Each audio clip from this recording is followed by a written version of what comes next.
everyone. On behalf of Rajalakshmi Institute of Technology, I welcome you all for another session under the series Believe in the Possibilities. So for the past 2 weeks, we have been sharing a lot of stories from interesting personalities. So personalities who inspire us to in many directions, in many walks of life. So today we have with us a technical person, and I'll be introducing our guest today. And after that, like all our sessions, this session will also be hosted by our student. We have Sanjay Charan, second year CSE. So he will be taking over the session. So there will be a short presentation from our guest. Followed by that, we'll be having a question and answer session from Sanjay. So the participants can also post their questions in the chat window. So we will be noting down the questions. So you can post the question at any point of time during the session. We'll be taking the questions at the end of the session. That is the last 15 to 20 minutes. So with that, I will begin the session by introducing our guest. So today we have with us Sri Joseph Winston. So he is the head of remote handling and irradiation experiments division in IGCAD Kalpakkam. So I know him personally for the past 8 years. So I got the opportunity when I was doing my masters. I had the opportunity to interact with him for my master's thesis. So he was very supportive and he was one of the people who motivates the young minds to pursue their dreams in science and technology. So he laid the foundation for me in my career in the robotics, and I was able to obtain my master's in robotics from SRM University. So he was one of the main motivating factors for me. So he is a very passionate scientist. He is very passionate about science, mathematics, and programming. He has lots of outreach programs. He visits lots of schools and lots of colleges to talk, to act as chief guest for many functions, and to also deliver technical speeches to the students. And he has received a lot of awards, him as well as as a group, for his contribution in robotics and other control systems. So he's a technology enthusiast. So he spends most of his time with the latest gadgets, tinkering with his latest gadgets, and also viewing through his telescope into the wide sky. So people who follow him in Facebook and LinkedIn, we know the pictures and stories which he shares about the photographs of Saturn and other stars. So I'm sure many of his friends are here and they will agree. And he spends his time at home with his kittens, that is cats, pet cats, and maybe sir will share one or two story about them also. And he's also very much interested about gardening and in photography. And so mainly his interest is in the robotics. So he has worked in different kinds of robotics. So he's a very apt person to give the talk on today's topic, that is robotics past, present, and future. So I've personally seen him work with snake robotics, forward kinematics, inverse kinematics, and how he uses Python programming, how he uses Kalman filtering to solve problems. So he's a very highly technical guy. So for a technical person, this is more like a awareness session for the general public. So we have many school students also joining us, college students joining us, students from other colleges, they're also joining us today. So as sir, he himself, he has shown willingness to present more technical sessions in the coming days. So he wants us to share his how to create control system, how to program, how to design using Python programming languages, and all that. So we'll be having more sessions with sir. So with this brief introduction, I hand over the session now to Sanjay Charan. So I'll be the moderator for the session. So I'll be behind the scenes. So once again, please type your questions to our guest in the chat window. I'll be noting down and I will deliver it to our guest at any point of time. And after the session, we are doing a recording of the session. So a few minutes into the session, I will be disabling the videos of our guest so that we can have the video at the end. So because the video will be recorded, so we'll be having the video of our guest and of our host Sanjay Charan during the question and answer session. So with this, so I welcome sir. So welcome sir. So really honored to have you as our guest for this session. Thank you, Anand. So now I hand over the session to Sanjay. Yeah, Sanjay, you can take over the session. Yeah, sure. Thank you, sir. Actually, special thanks to Anand sir for letting me host today's program. So, as the title suggests, robotics past, present, and future. In the next hour, we are about to learn how robotics came into picture, how it is developing rapidly at present, and ultimately we'll learn how it is about to change our lives in the future. For this, we have Dr. Joseph Winston, Head of Remote Handling and Irradiation Experiments Division from IGCAR, Kalpakkam. Good evening, sir. Good evening, Sanjay. Pleasure to have you with us, sir. Thank you so much, Sanjay. Yes, sir. As sir said, our guests will be having a small PPT session right now. So maybe you can start with that, sir. Okay. So, very good evening to all of you. First, let me thank Professor Anand and Sanjay Charan, heading the Students Association, and also the college authorities for giving me this opportunity to share the information about the robotics. So today's topic is robot past, present, and future. And just before I start my talk, I would like to give a preamble. Most of my talks used to be a more technical talk, which is robot kinematics, dynamics, control.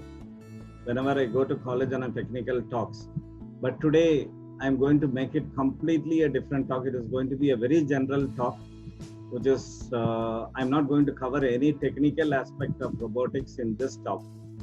Even though it is a different cup of tea for me, I think I can do some justice, but if I go off, please pardon me on this, because my cup of tea is totally different on the modeling of robotic systems like kinematics, in the forward kinematics, inverse kinematics, solving kinematic equations, and then going for a dynamics of robotic systems and control of robotic systems. I hope you can see the screen, right? Yes, sir. Yes, sir. Okay. So I'll start with my presentation now. So the topic is robots past, present, and future. So first I start with the misnomer, because most often when we come across the term called robotics, we always hear automation, robotics, manipulator, machines, bots. All these keep confusing us a lot. Every time we hear, what is the difference between automation and robotics? Are they the same or different? What is a manipulator? What is a robot? What is a machine? What is an automation? And what is a bot? So many times people say it is a bot, and sometimes we say it is a robot. So there are a lot of confusion among these words. So I just wanted to make it clear on the first slide of mine, where I just would like to just put across a few definitions to you. And I would like to just give some examples on these items also. So what is a bot? It's a software application, like it's a set of logics built into a system to respond to human syllable or a language, where it can understand the human language and try to interpret and try to give you answers to it. So it is a automation done on through software. But there are a lot of similarities. I'll just try to differentiate very intricately in each of these things.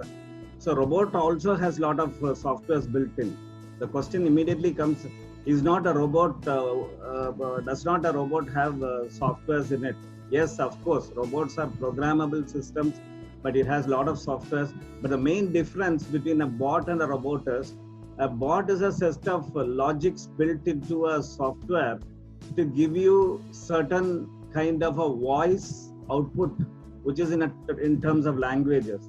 But if the bot actuates certain actuators, and if the bot actuates some mechanisms, then it becomes a robot. So a robot can have a software built in, which can do a lot of logics in terms of artificial intelligence built in, and it can take some decisions and actuate set of actuators to do some desired tasks. So a bot is a system which is a bundle of softwares put in it.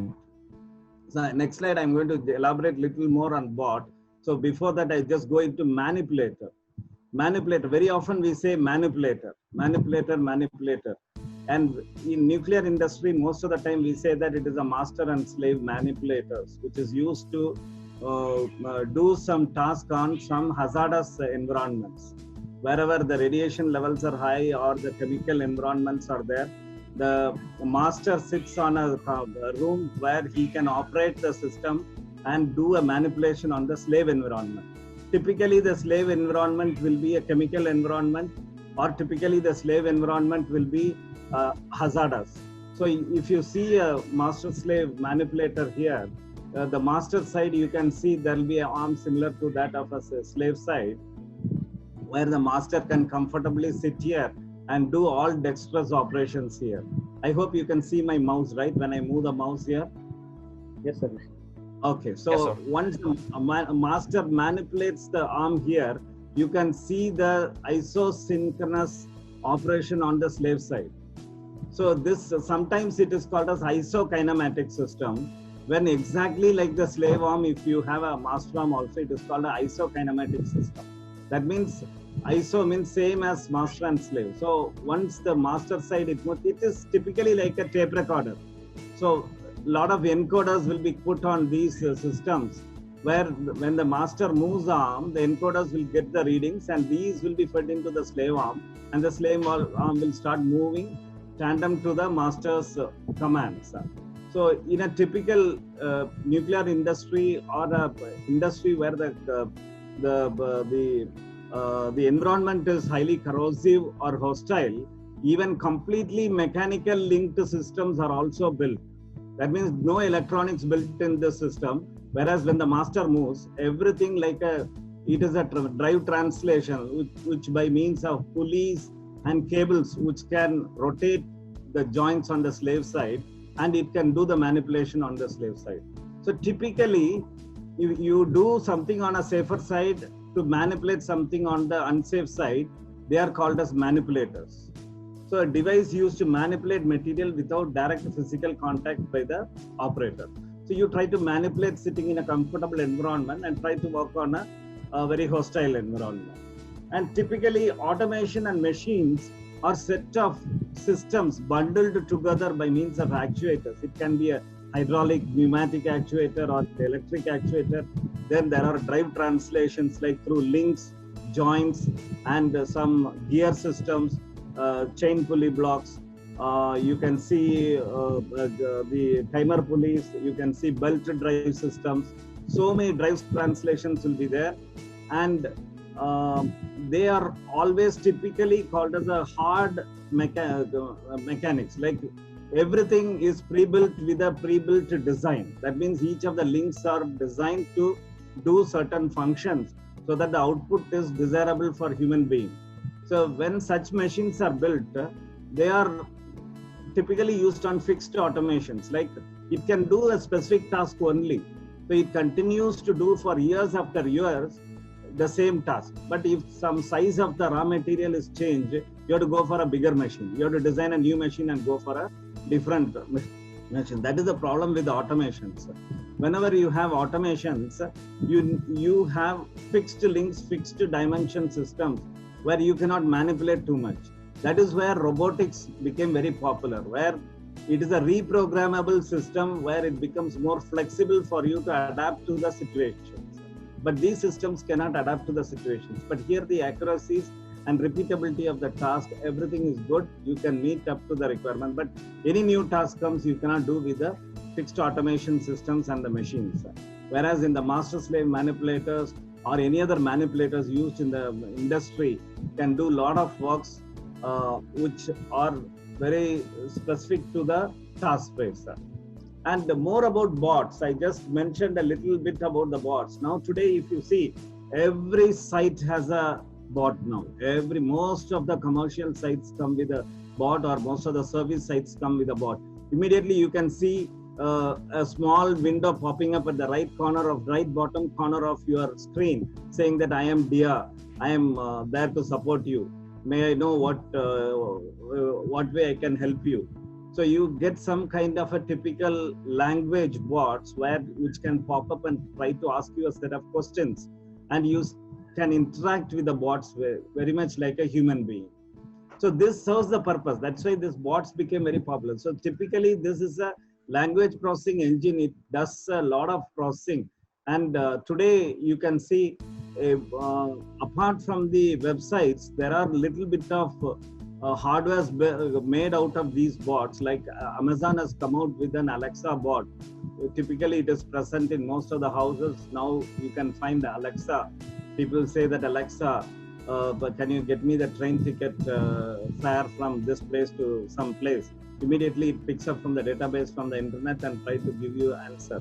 So it becomes very handy. You don't have to open your laptop and you have to type the railway site and find out what is the ticket value or the air ticket value to start from Chennai to a different place. You can simply ask Alexa. Or if you want to ask the product cost, whether it is available, what will be the delivery time, all those information, what is the current temperature, weather condition, all that can be processed by means of a set of language processing engines, which is built on artificial intelligence, which is a bundle of softwares which are working to process the language that is being posted to the hardware. And this processes it and fetches the data from the backend and gives to the user. So it becomes very handy and useful. Sometimes people think that it is out of the box, so intelligent systems but actually it is a set of softwares built into it which is doing this work. And similarly, the Google Assistant does this. And the same thing has been put into the iPhone systems, which is typically called a Siri, and Cortana is done by the Windows 10. You can start installing Windows 10. Almost when you are done by 75% of the installation, suddenly you will get a screen on the pop-up window on the screen saying that, hi, I am Cortana. I can guide you through the voice commands. So after 75% of installation of Windows 10, you can start proceeding the installation only by giving voice commands. Comfortably, you can sit relaxed on the chair and keep commanding. Okay, press next. Choose this option, choose this option, like that. You can keep on commanding the system only by the voice commands and get your system installed. And immediately after the installation also, Cortana will be active to answer to all your queries. So these systems are primarily bots or not robots, because they don't do actuation. They don't actuate an actuator. They don't do any mechanism synthesis. They don't do any kind of mechanisms, motions in the system. So they are set of bundled softwares which are intelligently working on your language and trying to give you your required answers for you at the right time, very fast delivering the answer. So you feel it that it is more intelligent and you try to get benefit out of it. And it is more predictive, and the way things are built. And today Microsoft Azure also gives you option of just paying and getting a bot and install in your own website, so that your website can be well handled by the bot. Like suppose if you make a product selling, you can buy a bot, like get the software by payment and you get it installed on your web portal, and you can see that your visitors often get benefited. This often reduces the load on the back end. What happens is the bigger companies, where they cannot put a person dedicated to answer to the clients, so they put the bot at the first instance. So most of the primary questions are answered by the bot, and finally once it is beyond the hands of bots, it passes the query to the back-end real live human being. So this is how they reduce the load on the systems and try to use the bots to answer the most of the clients and keep the clients also on. And now let's go slowly into the robotics. What is exactly robotics? Genesis of automation and robotics. If you see, the International Organization for Standardization gives a definition of robot in ISO 8373. An automatically controlled, reprogrammable, multi-purpose manipulator, programmable in 3 or more axes, which may be either fixed in place or mobile for use in industrial automation applications. This definition is used by the International Federation of Robotics, European Robotics Research Network, and many national standards committees also. So there was a standardization coming up, especially on the robotics, which is coded into ISO 8373. And once these standards are followed, everybody keeps abiding to it and makes a standard product which is generally applicable among the various countries, and it becomes usable across. So according to Robotics Institute of America, RIA, a robot is a reprogrammable multifunctional manipulator designed to move material, parts, tools, or specialized devices through variable programmed motions for the performance of variety of tasks. And interestingly, the reprogrammable part is the most important thing. Reprogrammable. Any system which is fixed on automation is typically categorized under the term called automation or under machines, which can do action, but it cannot change its functionality. But here it becomes multifunctional by programming it. So typically you can reprogram the system and adapt to a new task space. So it can do different tasks by reprogramming, readjusting the system to a new task space. And another interesting thing is Joseph Engelberger. He is a very important personality. He is the father of robotics. He once remarked it, I can't define a robot, but I know one when I see one. Because typically today in the common place, when you find a robot, everybody can differentiate. This is a robot. It is doing an automation work, but at the same time, it is intelligently working. So everybody can differentiate it. And different people give different definitions to robotics. And to many of my students who come to do project under me, I always say the definition of robotic in a very different way. Sometimes people used to appreciate, sometimes people say, no, we cannot accept this because this is not very generic term. Because I used to say, it is a careful control and manipulation of degree of freedom of a system. That means degree of freedom of a system is like a particle which can move freely on a space, which can go in 6 degrees of freedom. If you arrest and control it on only one axis, you have a better control of the system. So robotics is basically built on very fundamental elemental joints. Anyway, I'm not going to the technical aspects, so I'll skip very fast on this, except that I give a small introduction to that. I don't want to drag everyone to the technical part of the talk. So if you carefully arrest the degree of freedom and gain more control on the system, you can make the system behave in a well-disciplined manner. That's what is robotics. So people keep telling different definitions for robotics. And interestingly, the first use of the word robot is again a very interesting fact. It came from the person called Karl Kappel. You can see the term robot was first used by him in 1920. And in his fiction writing, he has used it. So that was the first time the robot name started coming into existence. And later on, it slowly started developing with various practical industrial application robots, and it came into existence by different phases of seeing the robot. The acclaimed chess playwright, he was 1938, made the first use of the word from the chess word robota, which is a forced labor or serf. And typically, robotics, the very objective of robotics is, why do we make a robot? We want to be lazy. We don't want to do work. So we want to pass on the work to some machine. So we want very dexterous machine.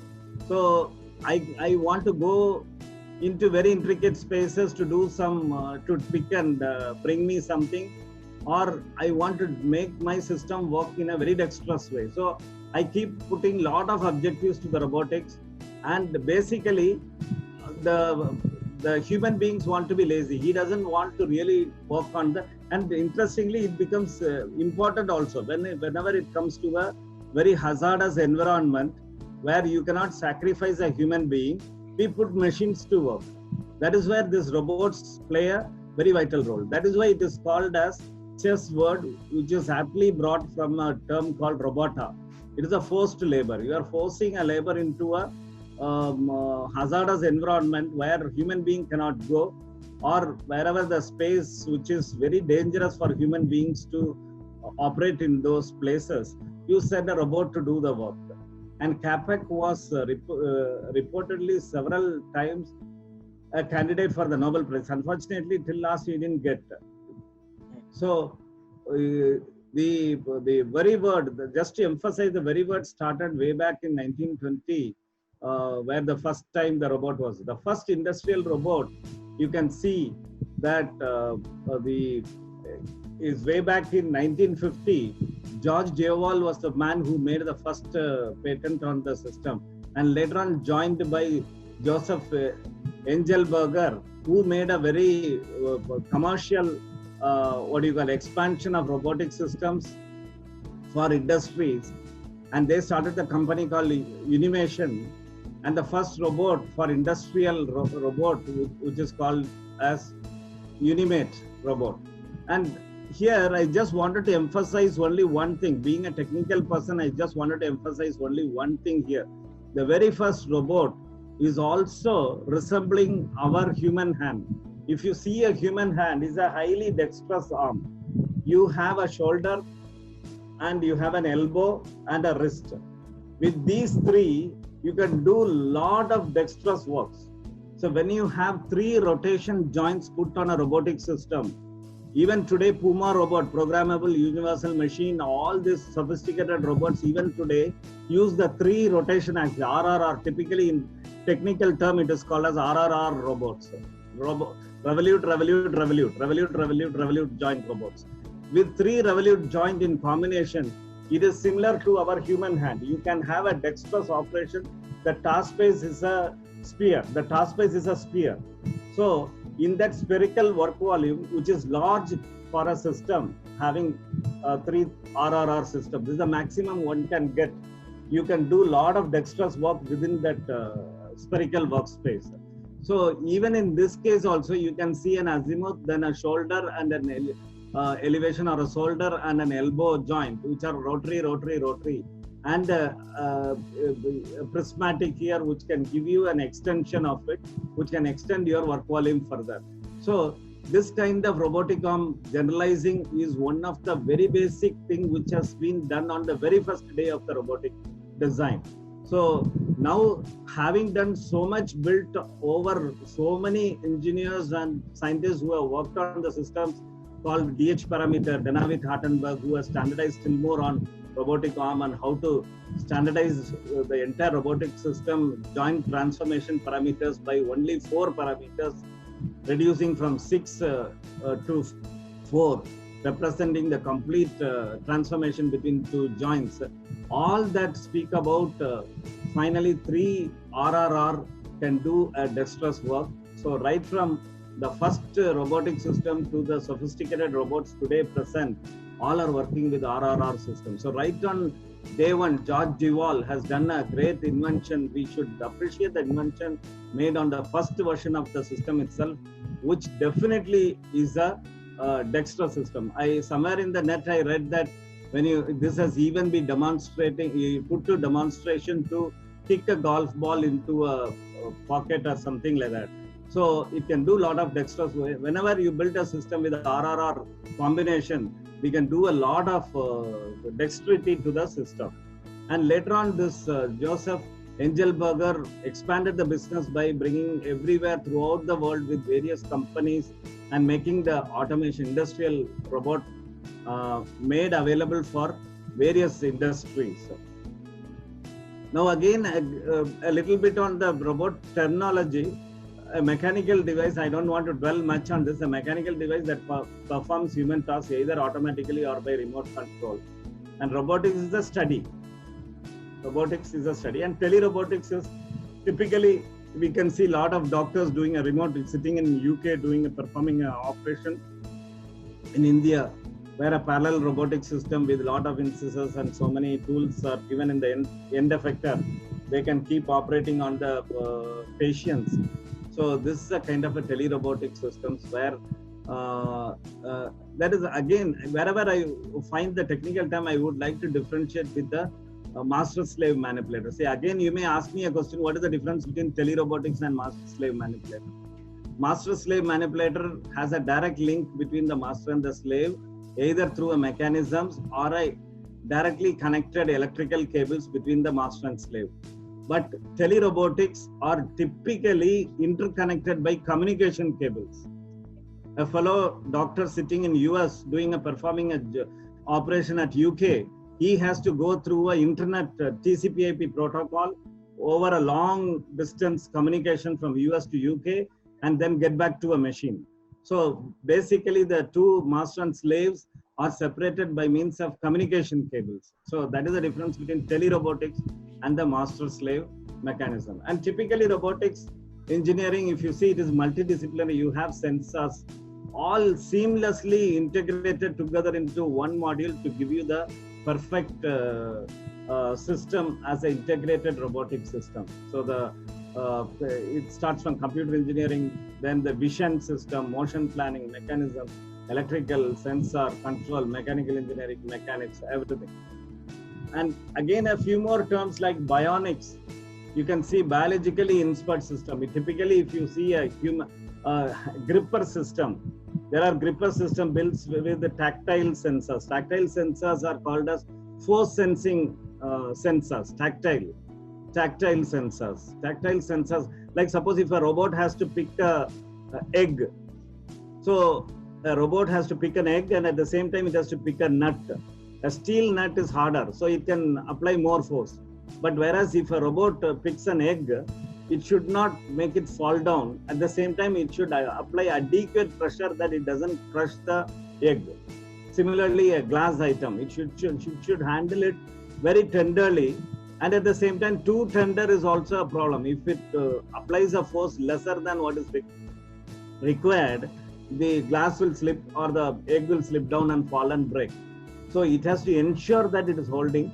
So human hands, when you start understand, whenever I did robotics, I understood how God has created us so intricately with so much of tactile sensors all over our body to get a true feel of the environment and really do the things more dexterous.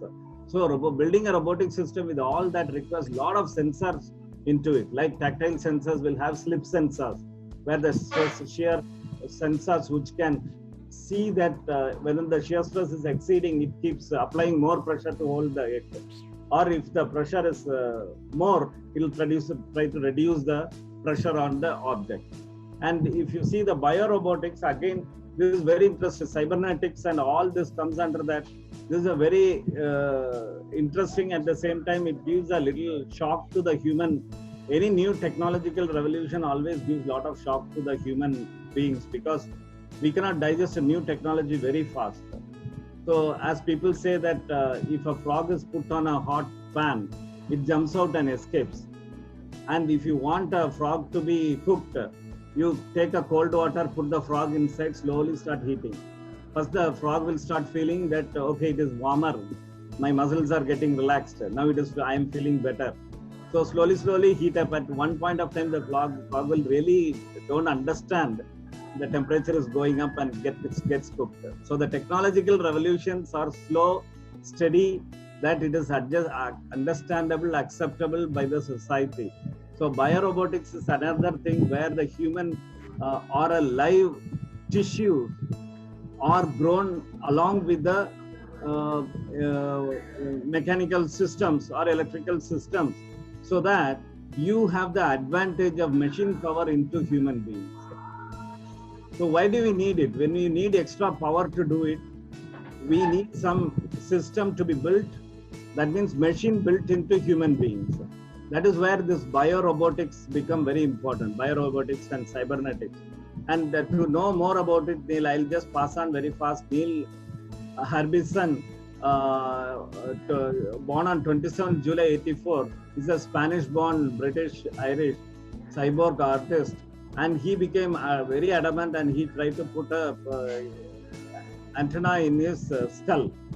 And he tries to get all sort of information directly into him.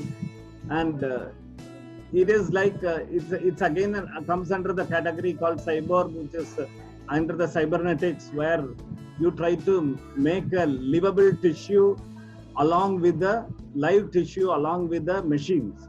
So it is a superimposition of live tissues with the human beings and build a hybrid systems.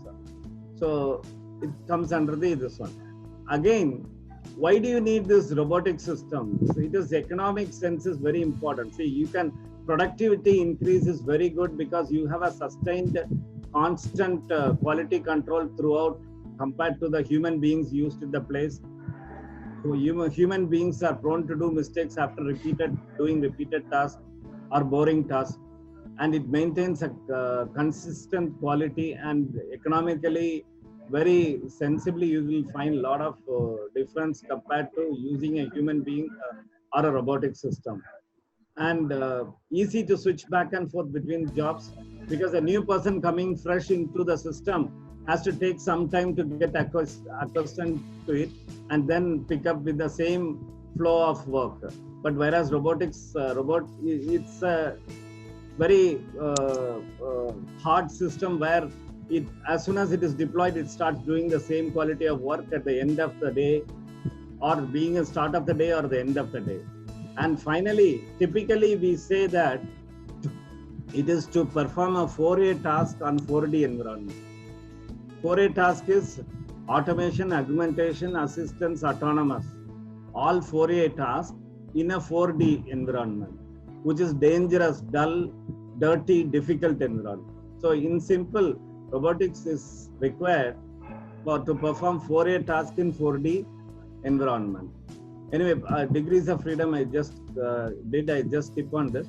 Typical basic classification of robot, you can see a typical Cartesian robot is a 2-axis robot where you find X and Y-axis movement.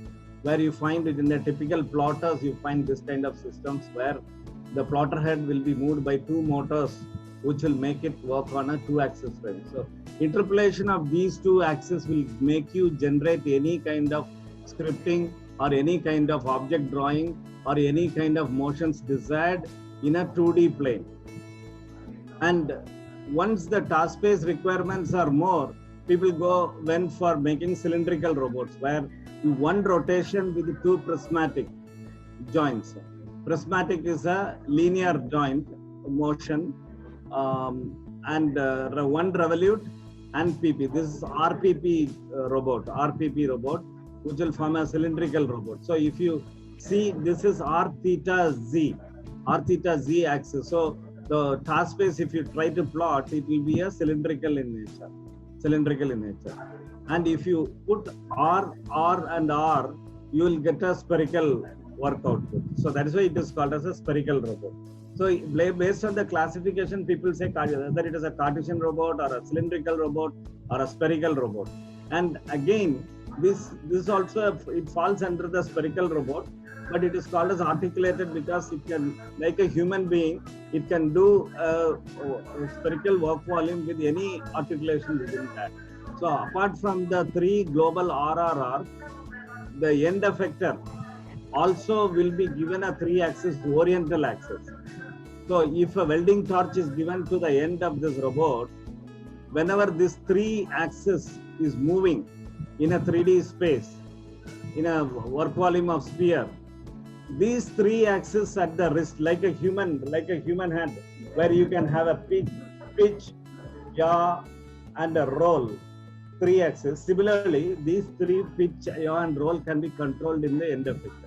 So suppose if the robot is carrying a glass of water from this end to the other end, when these 3 axes are rotated, if the robot takes like this, it may completely topple the glass. It may completely topple, but it will reach the destination, but the orientation may not be good. So in order to have the orientation always vertical, like when we take a glass of water like this, we always keep it straight. No matter wherever we take, we keep it straight. So in order to keep it straight, we give 3 oriental degrees of freedom. So that 3 oriental degrees of freedom is called as end effector oriental axis, and this is a global 3-axis system. So RRR-RRR is the articulated robot where it can do dexterous. This is what is the robot you find it most on the assembly line. There will be plenty of robots put on assembly line on a car manufacturing system where you can get all the parts assembled for a car. And typically, you see, this is one of the statistical figures shown which I pulled out, which is last I've made available was on 2016, where the countries with the highest density of robot, 1,000 employees, 10,000 for every 10,000 employees, how many robots are deployed? Interestingly, you find that South Korea has the highest. South Korea has the highest number of robots used per 10,000 employees in a manufacturing unit. And you can see the last one, India is only 3. We need to catch up and go up in the ladder to put a lot of system, because there one side there will be always a confronting remarks like if robots are put to work more, whether it will spoil the work what do you call availability of human beings, job availability of human beings. So this kind of confusions keep cropping up. But one thing is very clear: employment of too much of robot is going to increase the productivity, and the economy of the country is going to go up. So increased economy is going to get the benefit. And it is more like, as rightly I pointed out initially, human beings' relaxation is employment of more robotics. It's a most of forced labor of robotic machines into the system. So that way, we can always say the economy will go up when more number of robotic systems are put to use in this one. And some of the times, many times, we often miss out the laws of robots. Fundamentally, there are 3 laws of robots, where this was basically first postulated by Asimov, a famous writer of science fiction books, where he wrote the laws of robotics. And initially, first 3 laws he has written, then later on he added the 0th law, which is also almost same only. But the thing is, the very basic concept about the 3 laws is a robot should not harm a human being. So that was the first law, where it has to be taken with the full sanctity, where the human beings interaction with the robot, no robot should ever harm. So nobody should ever program a robot to attack a human being. And the second is, must obey the orders given it by human beings. That means anything that is being instructed should be done by the robot, and such orders would not conflict with other higher order law. A robot must protect its own existence. It has to put for a self-defense, but the self-defense should not be the offense on a human being. So these are the laws which are primarily enforced. Based on that, it is also followed that any system developer should make the system such that they don't disagree with any of these laws. And in the general applications of the robotics, you can see that mostly you find in exploration, space missions, robots in Antarctic exploring volcanoes, underwater exploration. All these things you find that wherever the system requires in a very hostile environment, you put the robotic system. And medical science is a place where surgical assistance, precision, where the precision is required, and healthcare becomes a very dull job, keep serving the patients. And also potentially in this COVID time, you can see a lot of robots which have been put in the front desk of most of the hospitals, where the moment the patient enters, the robot goes and checks the temperature. It poses a set of questions to the patient, whether do you run on temperature, do you have a cough, do you have a cold, and set of questions. Based on that, it will try to forward to the assisting doctor, where he can do further more tests on the patient. So again, this reduces the load on the doctors, and this for the medical industry, it is very widely used these days. And assembly side, I need not emphasize right from beginning, this where very prominently this has been used, and bomb disposal is one area which is very extensively robotic systems are used with long stretchable arms, which will go go and search any underground or what do you call landmines are kept, and it will go for diffusing it. And one of the some of the major interesting things, if you see, when you see underwater, recently when I just seeing one of the robot called Bluefin was very widely used throughout the scanning of the seabed of our Indian Ocean, because you remember a few years back there was a major even today the world's biggest mystery on the aircraft industry is MHA 370 flight was missing, which started from Singapore or Malaysia, which was heading to China. And it went missing immediately after takeoff. Within a few minutes, it went missing. And none of the radars could pick up. And all the postulated theories say that it has crashed somewhere in the Indian Ocean. So many theories have been put forth. They put a radius through which it can, with the entire running out of fuel, it can fall within the zone of consideration. They were deploying an underwater robotic system called Bluefin. So Bluefin has been extensively used for this underwater, very serious, severe environment, scanning through the bottom, sea bottom, looking for the flight encoders, black boxes, flight encoders. So till now, they could not take out the black box, because first 30 days of time, there will be a beacon emitting some signal from the black box. After that, the batteries go off, and then it has to be brute force way you have to scan and get it. So this has been extensively used, which you can browse and see on the net that how extensively underwater robot has been scanning our Indian Ocean. And quad, no need to emphasize, you can see most of the deliveries now are attempted the industries can then send the packages directly to the home through a quadcopter, which will go and place and deliver it and come back. And Scorpion robot is one robotic system. Recently, when there was a major earthquake somewhere near the Japan, and the mega tsunami has hit the reactor, and the reactor failed. The radiation levels inside the failed reactor was so high, and they wanted to, they made an open challenge to the world to make robotic systems to go inside to bring out a lot of information about the vessel condition, reactor vessel condition, and so many state of the valves. So what are the conditions of the valves, to study what are the cascaded events of failure. So such robots, you see Toshiba making a Scorpion robot which was scanning through the reactor under heavy radiation doses where human beings cannot go inside. And again, today's the present scenario, if you try to see the human robot interaction, this is where it becomes very important, because understanding a machine by a human and understanding a man by a machine or a robot becomes very important. Unless there is a good handshake, there will be always conflicts, and there will always be accidents. I just would like to emphasize see most of the human robot interaction. See, the Airbus industry, French Airbus industry, Boeing, claims that they make the world's most sophisticated aircrafts.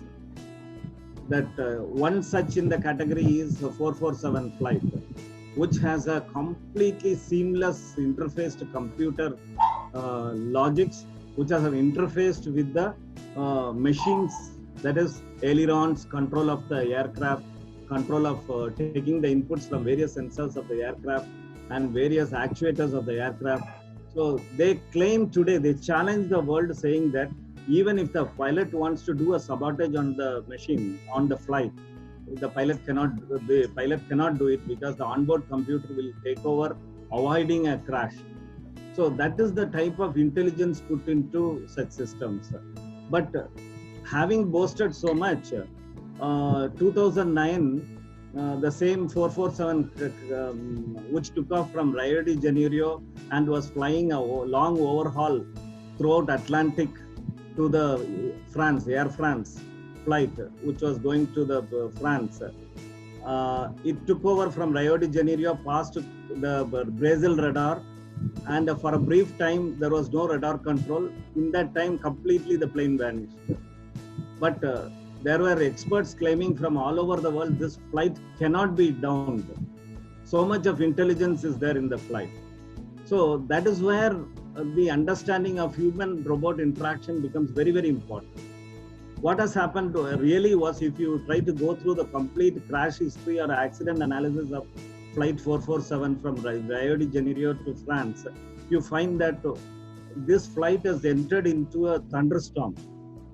Normally, most of the test pilots say that thunderstorm is not an issue. Flight, the lightning is not an issue at all. People have challenged all over the world. All over the world, pilots said that many of the flights have been struck by this one, the lightnings, but nothing happens to the avionics.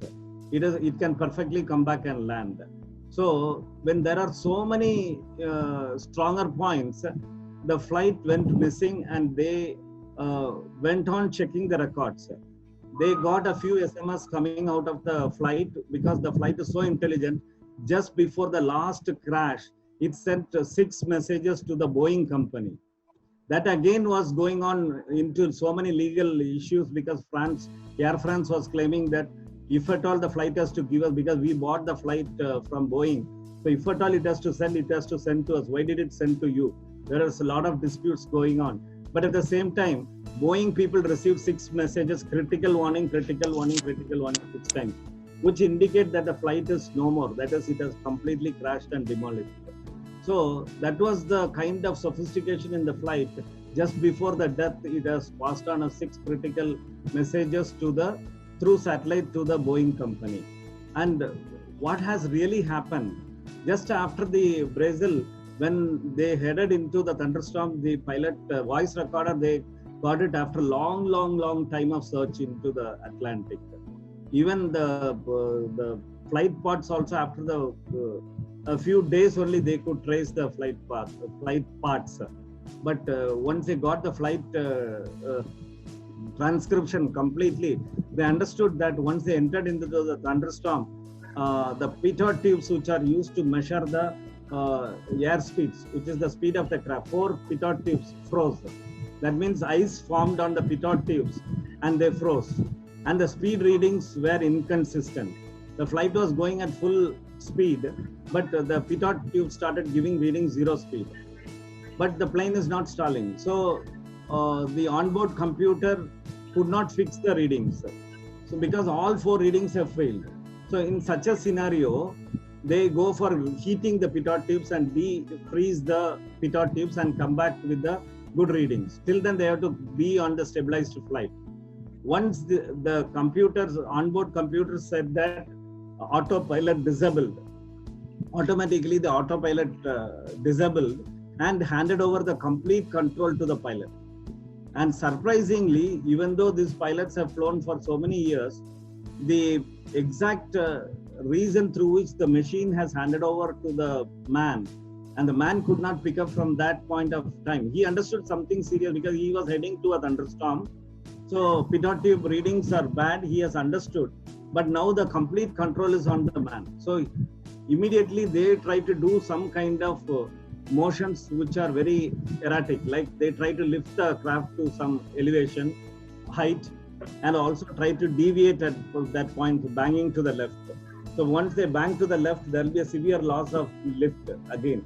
So due to a cascaded human inputs to the machine started behaving so erratic. And finally, it gave stall warning. At one point of time, they had 3 experienced pilots.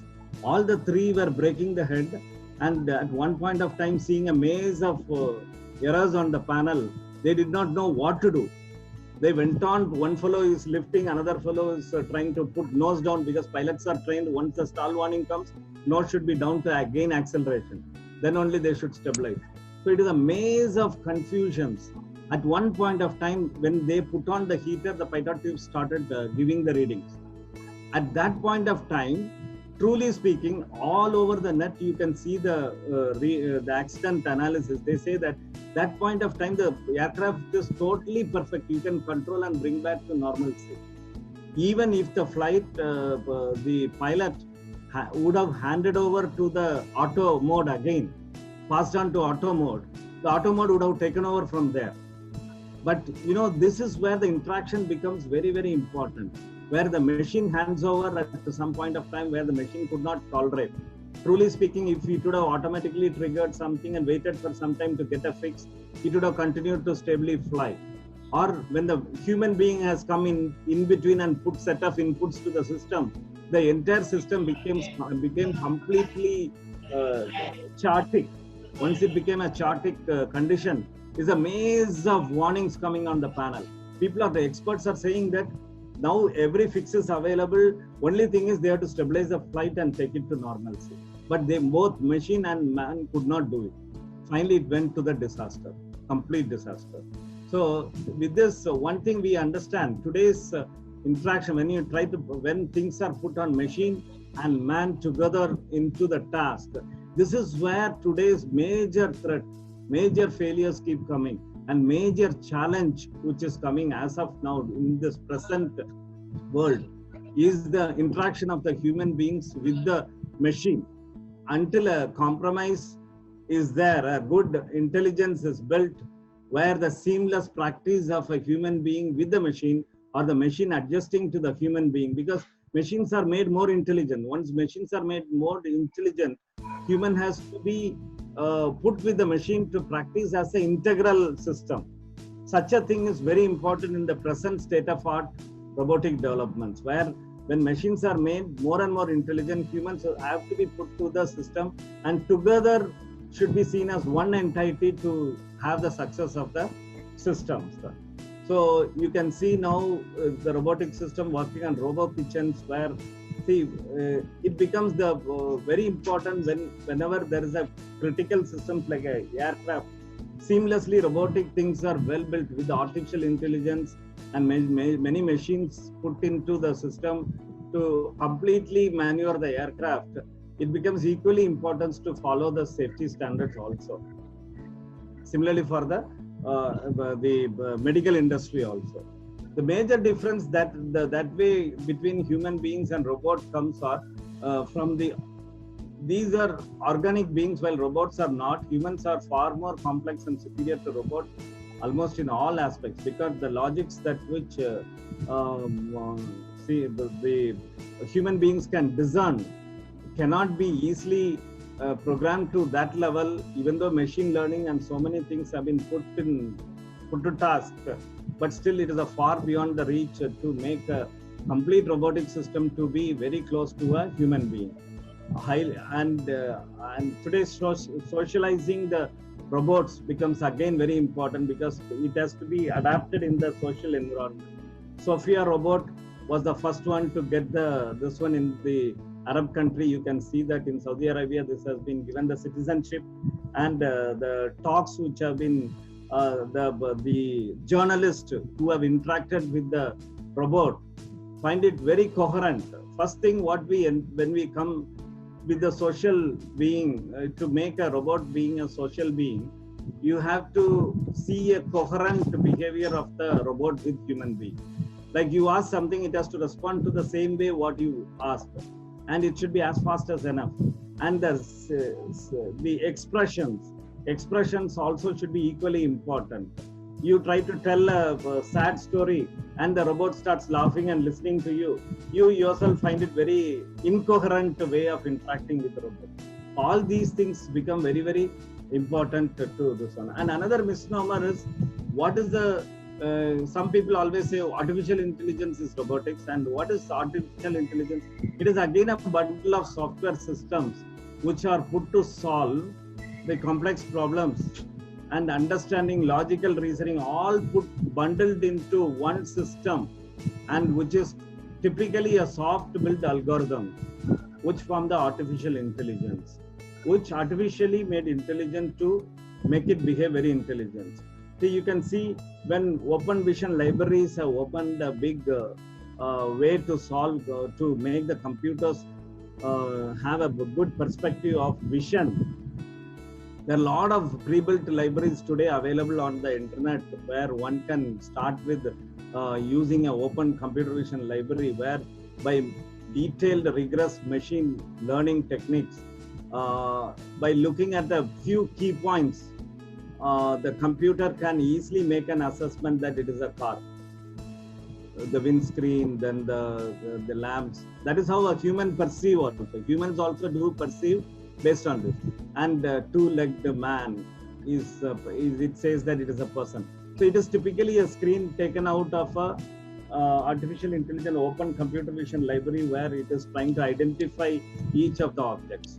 So once through a trainer set of data, put through a system where the input is a camera, and then you put through a AI system, you find all the objects that you see through a camera can be identified like our human beings.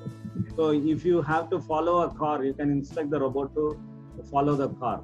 Or if you can tell the number or identify the number from the number plate, then it can identify and start following it up. So this is where the artificial intelligence seamlessly bundled as a software when decision makings are made and then pushed through the automated systems, make the robotics more intelligent to work, actuate the set of actuators to use artificial intelligence and work in a very intelligent way. So the combination of these two things which will become artificial and intelligent robots. And this kind of thing is also now penetrating in the World Wide Web. So if you go through the World Wide Web versions, initially Web 1.0 concept was, it's a concept which has been put forth and even today it is prevailing. You can see that it was one-way sharing. Like people started hosting very many information on the web, and Web 2.0 concept became community tagging, sharing, and all that became very useful for the public to make use of the data. And the Web 3.0, precisely here AI is taking over. Web 3.0 concept. Now seamlessly it is penetrating into everyone's browser. Your browser becomes your assistant. See, your browser knows what product you order through Amazon and what is the type of medical treatment that you are undergoing, what is the type of medicine that you are searching on the web, what kind of things that you are searching on the web, and your browser becomes your personal assistant. So AI is seamlessly going into our browser itself, which is doing a lot of intelligent decisions, customized advertisements keep cropping up, and a lot of suggestions keep coming up for you through this. Unknowingly or knowingly, we are getting benefited, so we keep quiet because slowly we are getting cooked like a frog in the technological development. And now the interesting part, the coming future part of it becomes more tense, mainly because of, as I told you, the human-machine interaction becomes more important. And at the same time, if you want to make the robot to be more coherent to the people, the tame model becomes very important. Trait, attitude, mood, emotion. Unless the robot reacts to your expressions, you won't feel like interacting with the robot. So if you, when people started making the sociable robots, they try to make the emotions like joy, interest, fear, digest, anger, sadness. See, you go to the edge of what do you call a step. Just like we fear, if the robot fears, then you understand that it is more like you. The adaptability of the human being becomes, adaptability of the human being on robotics, robotic system becomes more socially acceptable when the robots start having all this kind of attitudes, which can express joy, which can show interest, which can show fear, disgust, anger, sadness. And out of that it builds liking, disliking. Then it will slowly start developing a personality for itself. And you must have seen the movie called Her, which was an interesting fact that a man has fallen in love with a assistant, and the whole movie is very interesting about how the human to a machine interaction takes place. So it becomes more if the robot has to be more acceptable, It has to be more the psychology of the man to the robot, or the inter psychology between these two systems have to be thoroughly programmed into the system. And some of the, just before I come to the last part of it, I just say about the adverse effects. You can see that the present world is going through a very unpleasant truth. World is moving to develop and sell a lot of robots to give person touch to the human beings who long for relations and pleasures. You can see a lot of robots are being built today. It is slowly coming into the market. You can see the Harmony robot getting ready for sales, which is being advertised in most of the websites. You can find that how the interest for a man towards a machine is being allured, and at the same time there are a lot of doctors who foresee the severe psychological problems that would arise on the human beings as the deployment of such advanced robotic systems, where you make it more like a human being, or you make it as a complete substitute for a human being. So where to strike a limit? Just in a layman language, everyone wants dexterity of robots to be increased. Everyone wants intelligence of robots to be increased. Everyone wants indestructible robots. What if robots can dexterously fight with humans to escape from the commands? What if robots intelligently avoid tasks and cheat humans? What if on emergency cannot destroy the robot at all? All these questions need to be answered when our desires goes up in the other side. So equally, ultimately, the ideal case will be human. It has to follow the Asimov law, and human being must always command the robot. Once such a thing is there, the initial objectives like forced labor and using a robotic system, man being idle and making a robot to work on a dull environment, will always be good till the last. I think here I'll end. I'll open it for the discussion. And as I told you earlier, this was a general talk only, not a technical one. So I stop here and leave it to Sanjay Charan. Yeah, so thank you, sir. The PPT was actually very informative, and I also got a lot of questions to ask you. But first, we'll just address the questions from audience. Yeah, Is sure. that okay with you, sir? Yeah, sure. Yeah, there's one question. It's from Satish. He wants the difference between cyborg and biorobots. Sorry, difference between cyborgs and biorobots. Biorobotics, I'll just go back here. You can see bionics is imitating the, you can see here, bionics is imitating a human system, like the finger, everything. And biorobotics is the cybernetics. Cyborg is one system made out of this biorobotic system. That means human as well as machine put together, built into a system, becomes a cyborg. Okay. So basically, it is under the biorobotics only. And biorobotics is again, it is the same as cybernetics. So which means basically they are not different. Yeah. Cyborg, it is recognized as cyborg by the government. See, I just picked up from the Wikipedia, you can see the reference, which is, and for being legally recognized as cyborg by government.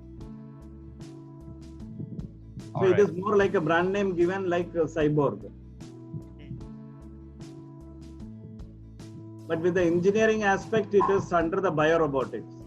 Okay. And one should not confuse with bionics and biorobotics. Okay, yeah. That is a big difference. Bionics, like your fingers are emulated by means of mechanisms in robotic system. That means you see a human or a animal motion system, or actions on a limb or whatever it is, and you emulate by means of motors and joints, and make the same type of actions on a machine body. Okay. That becomes bionic. So, sir, bionics actually means, it uses biomimicry. It implements biomimicry to learn Yeah. Okay. So I'll move on to the next question, sir. Yeah. Yes, please. This is from Abhishek. Will automation make humans jobless? Yeah.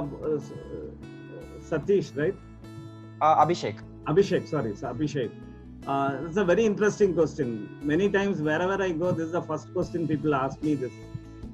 Because see, today the very objective of using a robot is for a dull environment. At the same time, why do you go for a sophisticated robot for personal home use?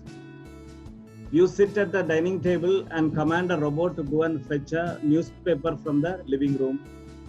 You command a robot at your home. Suppose, assume that you have a robot at your home. You would prefer your objective is to command the robot to go to the kitchen and take a coffee for you.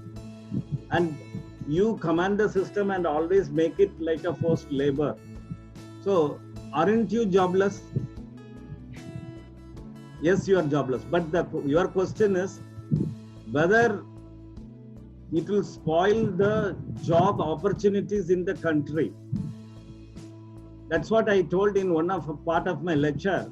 Like, if using a robotic system and automation increases your economy by tenfold, very fast production of items in the country, you are able to sell and make a big money out of it. It is more like a wealthy country like Arab countries where most of the up to the youth, even they are not forced to go for a job. You can sit at home, you'll be paid. Unemployed youths are even paid in many of the countries. So the country is rich enough to pay you. But at the same time, I don't say that you should be lazy enough to be called as a lazy person and command the robot to do it. But remember, economically, deploying robotic system to maximum is going to improve the economy of the country like anything. Because consistent productivity, precision in the productivity, and large-scale productivity makes all the economical viability, and you have a very big economy boost up in the country, provided you make a lot of automation in the country. That is how most of the advanced countries have progressed, because most of the systems are automated systems and industries are automated, and very less people are employed. But at the same time, those countries have never run into jobless nature. Right. So basically, using a robot doesn't make me jobless, right? Yeah. Even though you lose a job, economy is there to protect you. Yes. So why one is bothered about joblessness? Because you have to have food for 3 times. If you don't have a job, you cannot earn money for a food. So deploying more systems going to support your backbone. It's going to be a backbone for the country to protect the economy of the system. Only thing is, one has to keep himself not being lazy, but at the same time the automation increase is going to protect the economy like anything. Yes. I hope Abhishek got his answers. There's this question, sir. How robotic hands can be used to help handicaps? Like, how can their brains can be, the input from their brain can be computed into can be used in a computer? Yeah. See, the brain, now there are a lot of sensors being tried out. Trying to see, there are medical assistive robots, which is typically called as medical assistive robot. That is for all the people who have some the limb failures. So they can attach a small robotic arm, 6 or 7 axis robotic arm on the handrest of the chair. And there are plenty of sensors put on the brain activity to sense the brain activity. And to sense the brain activity based on the intention, one can operate these arms to pick a glass of water and directly bring to the mouth for taking the water. So this kind, one is understanding the brain activity.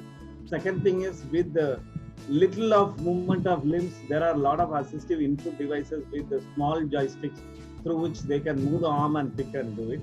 And the extreme case is the brain activity. Brain activity is one thing which is being processed, and then that goes into the electromotive system to actuate the arms to make the system obey to the brain commands directly. So it is possible for a computer to read our brain. With the process, see, any robotic system, computer is only a processing unit. Computer is only a processing unit. Yes. And if the sensors are put to read the neurons, brains transmit all the information through the communication through the neurons. Yes, sir. So the sensor is one major thing. A robotic system should have good sensor, actuators, and a good processing unit. And the sensors are the one which gives a feel to the environment. So anything happening on the brain and the neuron processing, if it is not with the computers which decides, it's a type of sensor which can sense the neuron signals, which can be fed into the computer to understand and process to actuate the actuators.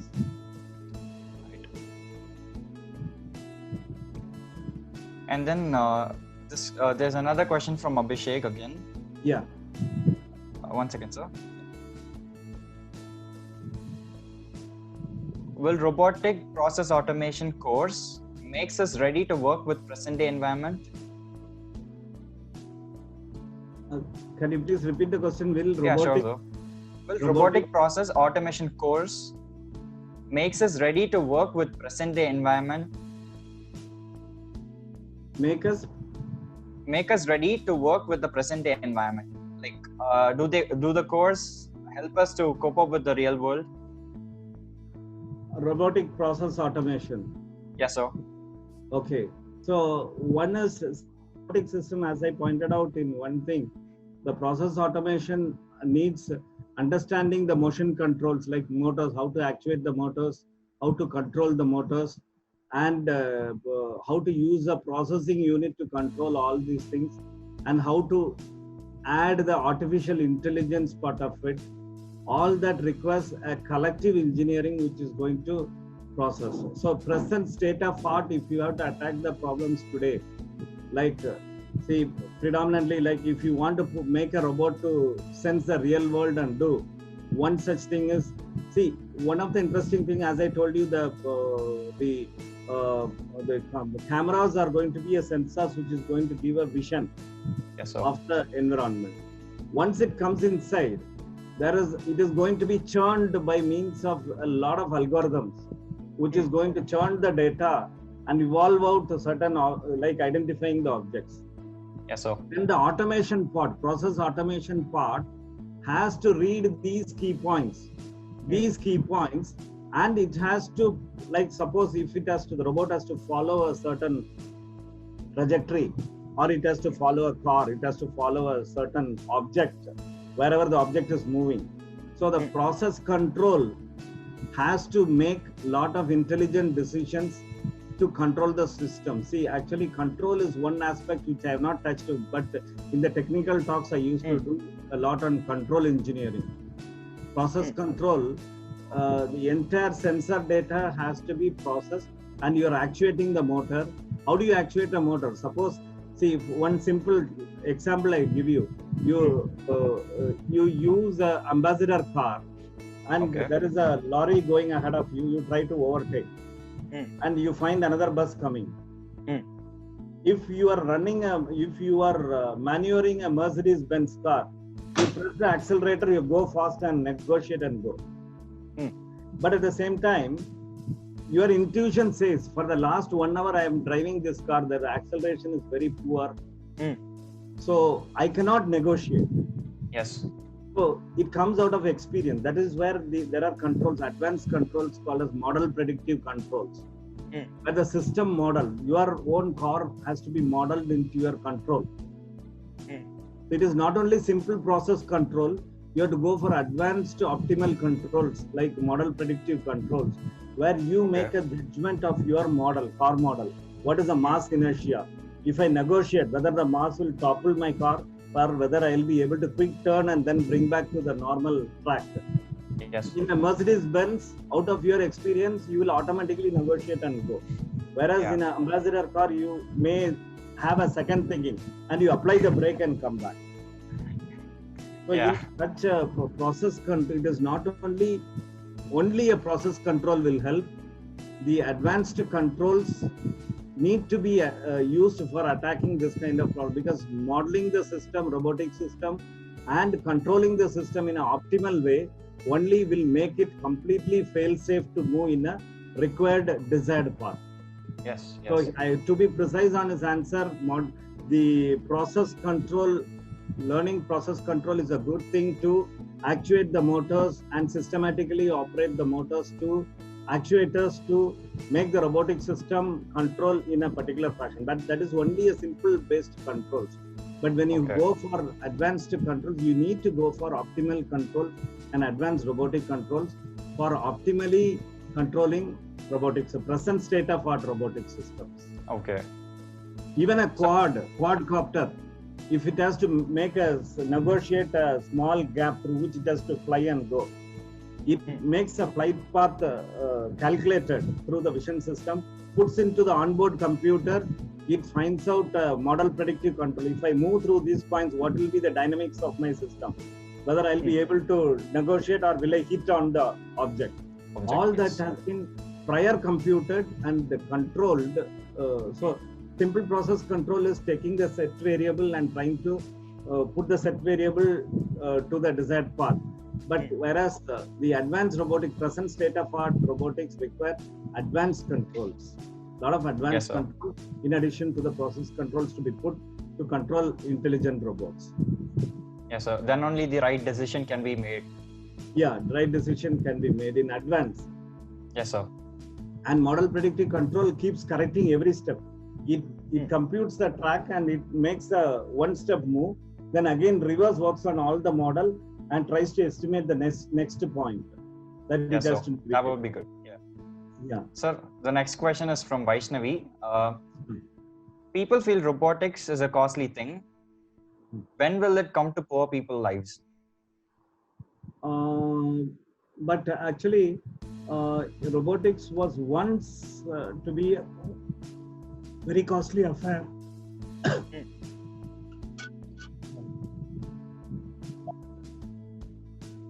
But now today, if you try to say, if you want to do a process, say for example, you want a motor to be bought. See what a small robot, if you have to build a small automobile kind of a robot, moving robot, you need a couple of motors. And today in the open market, motors are available at very cheap cost. Okay. And if you want to put an ultrasound sensor to sense the range, whether I'm going to hit a wall or not, those are only less than hundreds. You will less than a few hundreds, like 200, 300, you will get a transmitter and a receiver. And if you try to go for a processing unit, there are very many processing microcontrollers available, like Arduino, where the world supports extensively. You don't have to write your code. There are code libraries posted all over the world for controlling motor, reading the ultrasound sensor. Everything is a code module. Drag and drop and start working on it. And once upon a time, it was very scanty, but now, present market, you have plenty of such things, and even school students started doing a lot of robotics using these. But what is really missing, I'll tell you. Actually, being a technical person, I should not just camouflage some very important aspect in this. Suppose if you build a 2-axis robotic arm, if you build a 2-axis robotic arm, you are trying to put one motor here, one motor here. Okay. To do a SCARA type of selective compliant articulated robotic arm. When you put 2 motors, these 2 motors, if you control, see, suppose you want to pick a glass of water here, you are making a shortest path to go there. Yes, sir. Such shortest path in kinematic computations, if you try to find out what are the angles through inverse kinematic solvers, you write your own code and try to solve, you will get a set of angles. You sum up all the angle and put the end effector point will reach here for sure. But there is no guarantee that you will go like this, but you will go in an elliptical way. Yes, sir. The reason being is, these 2 motors you are trying to control by position. but advanced controllers have to go on position, velocity, and acceleration. Acceleration for dynamics, because inertia, mass inertia will come on the arms. Yes, arms will throw load on the motors. So you have to control the state variables, position, velocity, and acceleration. Yes, but sir. all these motors which are presently available in the open market can only be run on position controls. So it is guaranteed you will reach here. But there is no guarantee that you will go in the shortest path, because you will go in a might go in an elliptic in a parabolic or a different profile path to reach the destination. Yes, sir. So precision robotic system building requires motors and controllers which can do profiled velocity, profiled position. Profiled velocity means in a closed loop control system, the inner loop will be velocity control. If there are electronic students, they can understand. Inner loop will be velocity, outer loop will be position feedback control. Once they do it, you can make precise control of robot to make the robot go in the shortest path. So, shall I move on to the next question, sir? Yes, sure. Yeah. So, this question is from. I'm sorry, sir. I'm not able to see that. Okay, sir. It is about whether robotics have any future in agricultural sector. Agriculture, very good question. Actually, today. Sir, it's from M. Madurai, sir. N. Madurai. M. Madurai, yes, sir. M. Madurai. Agricultural, see, our country has a vast agricultural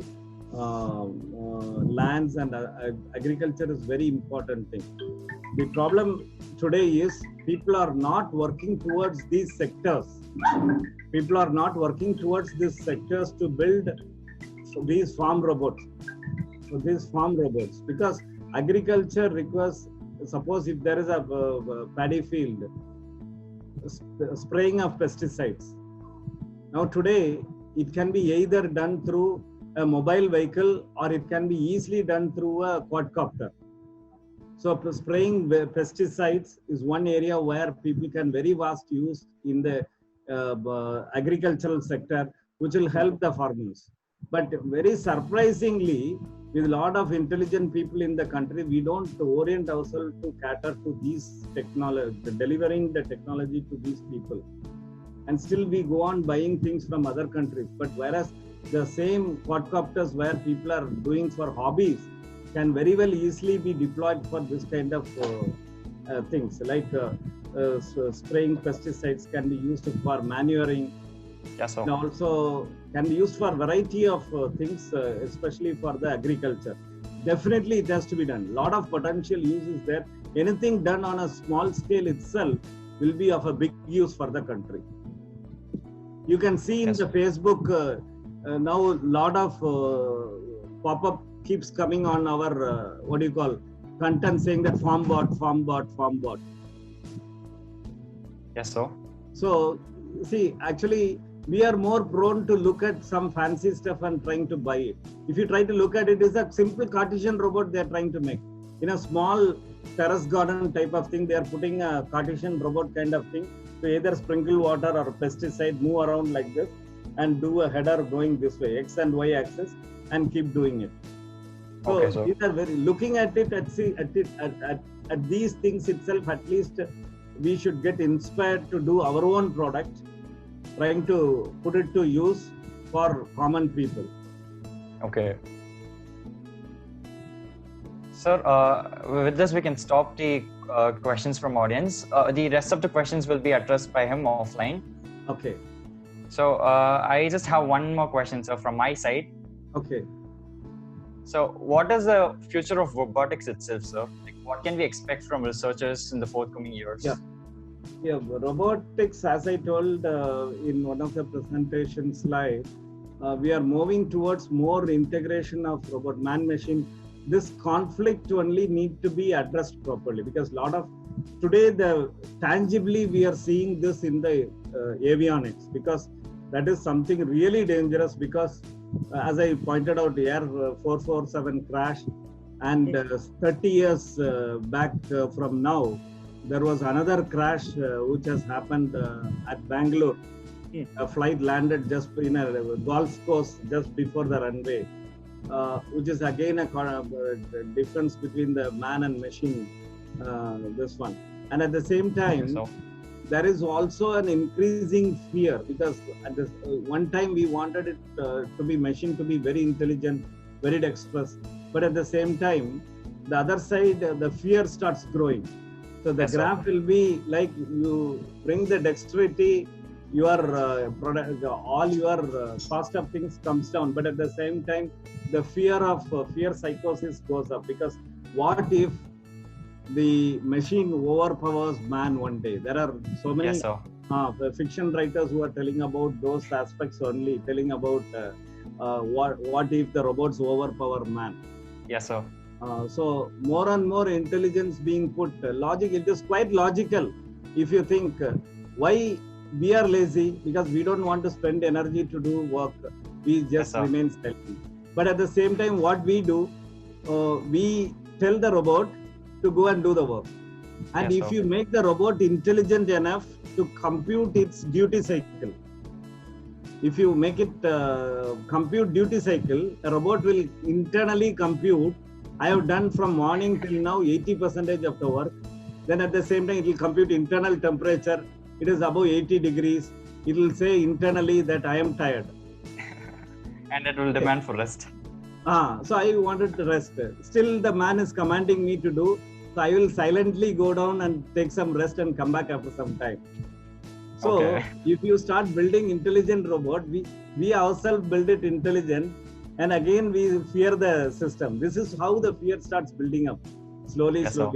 And dexterity and indestructible things often will make us, the constructor itself will think one point of time, what if really one day it overpowers?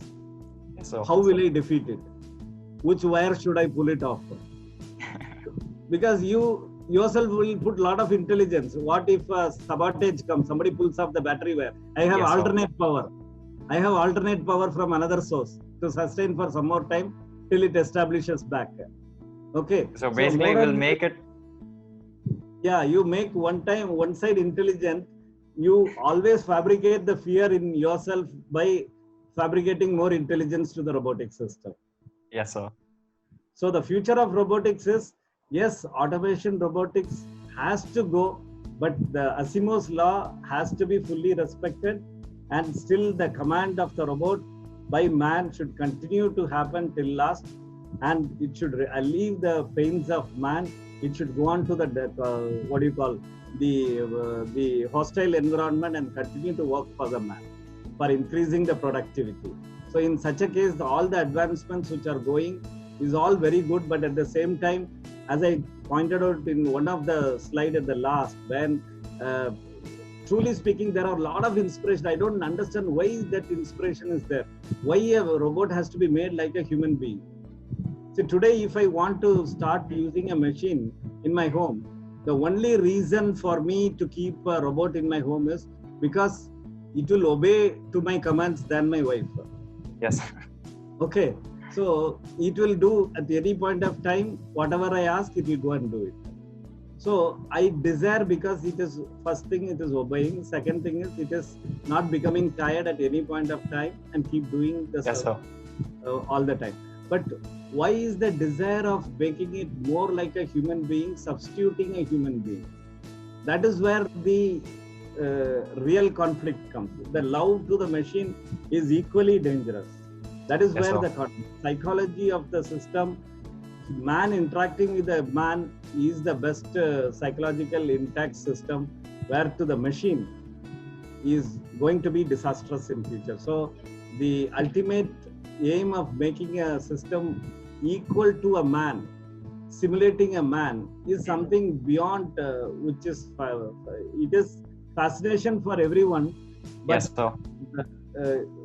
such a thing can be avoided. And like, see, now today's trend is everything is fused into the commercial things. Like, as I told you, flight becomes a robot. It can seamlessly interact, but at the same time, it continues to be a machine. Similarly, ubiquitous computing, if you see pervasive computing, It is something like network of sensors and network of things where you make everything intelligent and everything communicate. It Yes, is sir. something like you go out of your house, your plant says, hi, how are you? Good morning to you. It senses that real time and tells you good morning. When you come back, it says good evening. And it starts starting with neighboring plants and other things. So ubiquitous computing and pervasive computing is something like as a network of all these things, which is collective intelligence. All this can be built. But as long as it continues to be like a machine serving the purpose is the best. But Yes, sir. bring it closer to the texture of a human being, substituting a human being becomes potentially dangerous. That is where the psychological part of it becomes very dangerous. Yes, sir. Nicely answered, sir. Actually, I had this thing like, what if humans were replaced by computers? Yeah. But then after when you told me about the psychological effects of what happens if humans are getting replaced, Yeah. maybe we should give it some less thoughts, sir, because computers should always serve or should always be under the command of human beings. Human beings. Yes, sir. Thank you, sir. Thank you for spending almost 2 hours with us, explaining how robotics came into the picture, came into reality, and how it is being developed, and also how it will be in the future. Thank you so much. I'm also very happy to be part of the team and then deliver this talk, because Anand is very close to me. He was my student, and he was my most favorite student, rather. And I tell his name to many of the new students who come here, that I had a person called Anand. So the love towards Anand is always dragging me towards RIT. So that's thank you, sir. Thank you very much for that. So I think for all our participants, so sir can continue talking for hours. So without food, without any sustenance, he can continue as long as he is sharing his knowledge with students. So he enjoys talking with students. But due to shortage of time, so as we have been almost 2 hours, I think, right, sir? Yes, sir. We've been talking almost 2 And hours. in case if there are any questions to be answered, they can post the question to my email address also.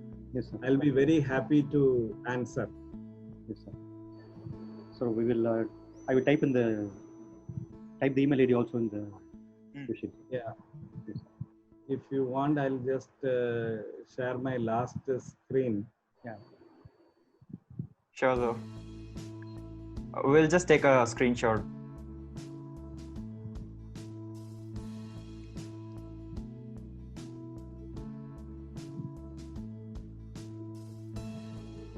You're able to see the screen? Yes, sir. Yes, sir. josephwinston@gmail.com.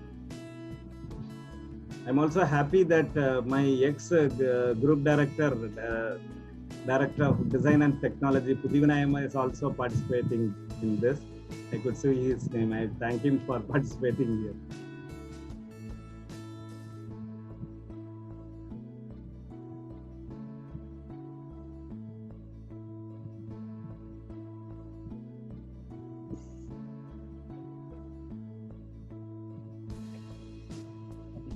Sir is unmute now, so you can talk to him, sir.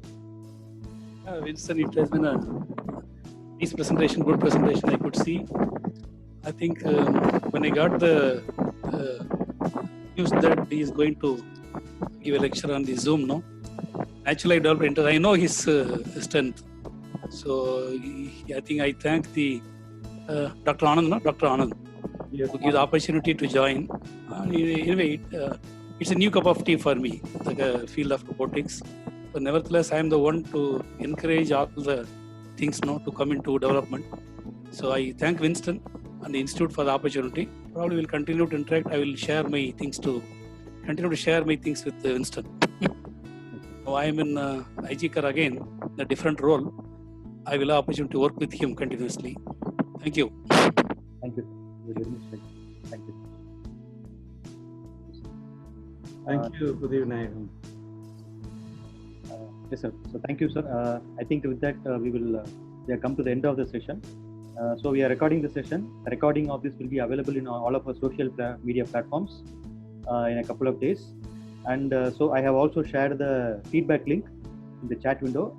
So kindly enter your feedback and please enter your email ID. So we'll be sending the e-certificate to the email ID in the next coming week. So with that, I thank our college, Rajalakshmi Institute of Technology. I thank our management and thank Sanjay for hosting this event. Thank you, sir. Thank you, Sanjay. I think it was your first hosting event, and you did a very good job. Thank you, sir. Thank you. And so once again, I end the session by thanking Winston, sir. So thank you, sir. Thank you. And sir, we have many people in the audience asking for some technical session. So they want you to take a purely technical session. Yeah. I guess I would love to. Definitely, we can do on kinematics and dynamics and control. Yes. Yes, sir. That's an interesting. So thank you, sir. Thank you. And so with that, I'll wind up the session. So thank you, everybody. Thank you for all the participants. Please join us for all our future webinars also with the same enthusiasm. So thank you. Thank you. Thank you. Yes. Thank you. Thank you.